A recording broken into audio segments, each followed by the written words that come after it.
Okay, now to begin this process, you start laying out a lot of dots, a lot of splatters, a lot of various just random patterns.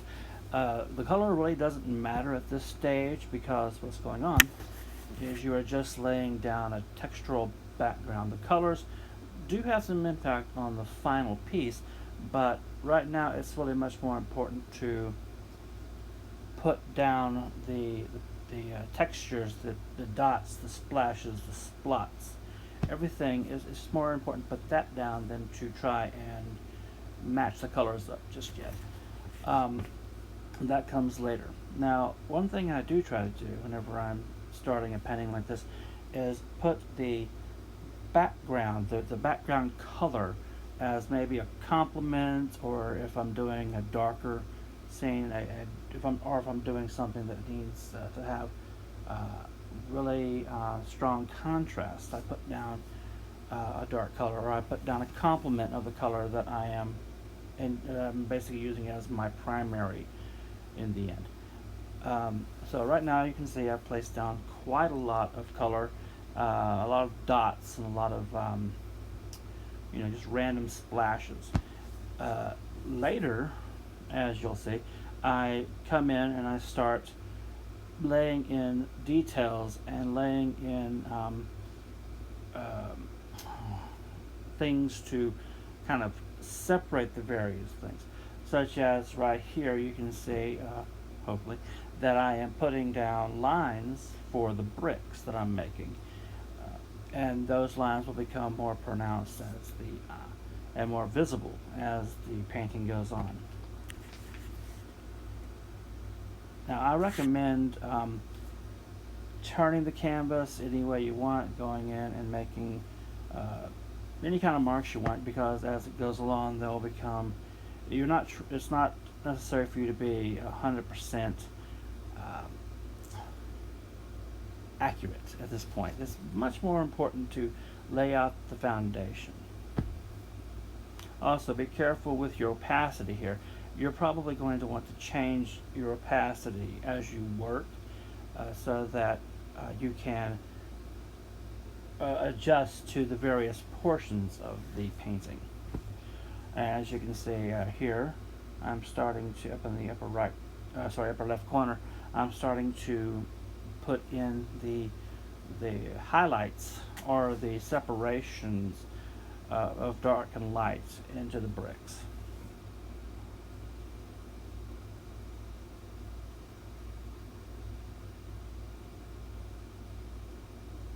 And as you can tell, it's becoming a lot more easy to tell what's going on, as well as you'll see the random texture in the background begin to separate into the individual blocks.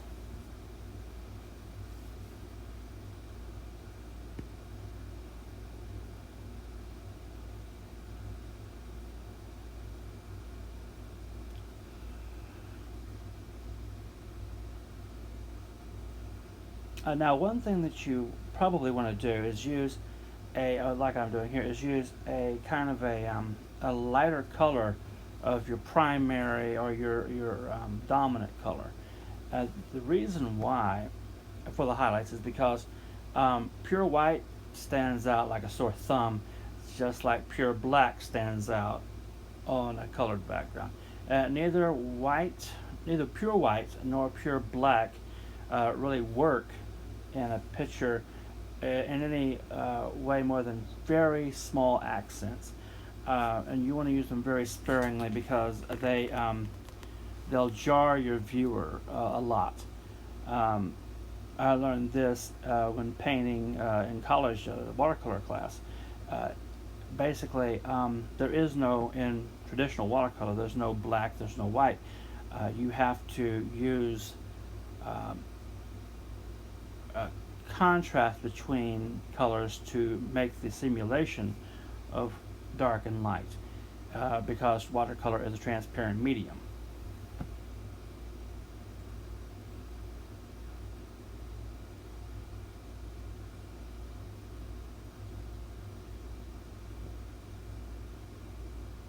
Now here I'm starting to lay in the shadows. um, and this further separates out the individual bricks. And as you can see, it's becoming more and more brick-like in its appearance, as well as the textures now are very brick-like. They actually add to the brick. This is a very good technique for doing porous or grainy surfaces, or surfaces that have a lot of variation in their textural detail. It doesn't necessarily have to be grainy or rough. It's just a lot of various colors. Um, uh, Suggestions for that would be sand, tree bark, leather surfaces, uh, any number of things actually.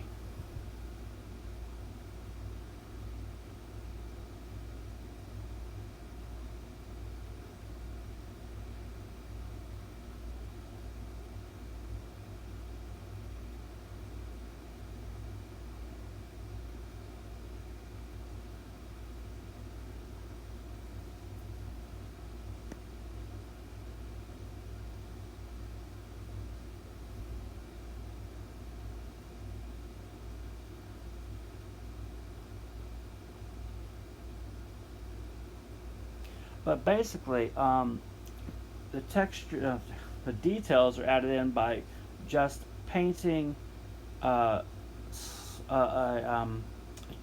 slightly, or depending on how bright you want to be, transparent color over the top of the texture. You'll see a little more of that in a moment when I start adding cracks and holes in the brickwork.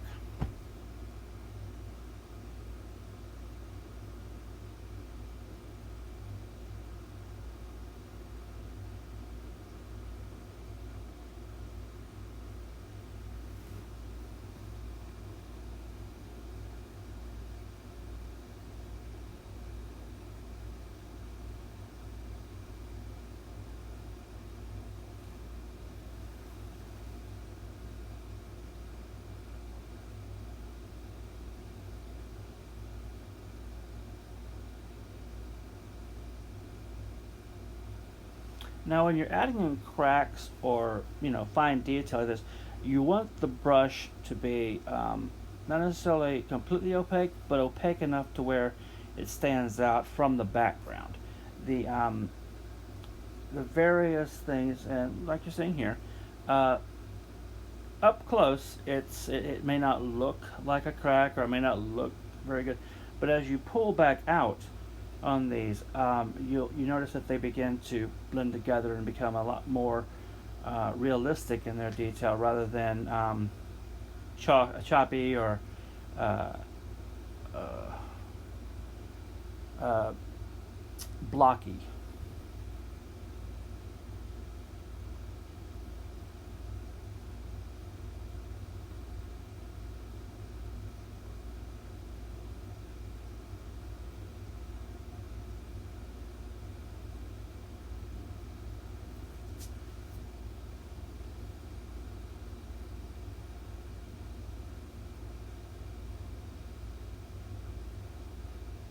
Now here I'm adding a chip out of the brickwork. Now, one of the things about that is that in this instance, it is one of the areas where you want to use a very opaque color, and maybe even close to black, if not pure black. The reason for that is because it's a missing piece. It's not, part of the brickwork. It's actually a piece being taken out of the brickwork. But usually, you're not going to want to use pure black.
Now, you can spend a lot of time adding these little details, these little added points here and there. You can spend a great deal of time, but it doesn't really take a lot of them to make a realistic a realistic piece or a realistic texture. Um, but it does add some character. It does add a lot of um, interest to the piece. I mean, a brick wall by itself is a brick wall, but when you start adding in weathering, wear and tear, texturing, pieces missing, cracks, all of that stuff, it begins to make the piece take on some character. One of the things that people say about digital painting is that it's too perfect. It's too it's too too computery. Too uh, basically it's just too good to be true, and that's where a lot of this makes the work more the way this where this technique of painting is a lot more useful, and that is it's inherently not smooth. It is inherently not a a pretty process. The end result can be extremely pretty, but the process of getting there is like painting with watercolor or painting with transparent oils. It's a layer by layer, color by color buildup. It doesn't require um, you to do everything all at once. It's a process. Instead of laying in all the color in one location, you literally are laying down the texture first, and then you're painting over that texture to give it the character and give it the details.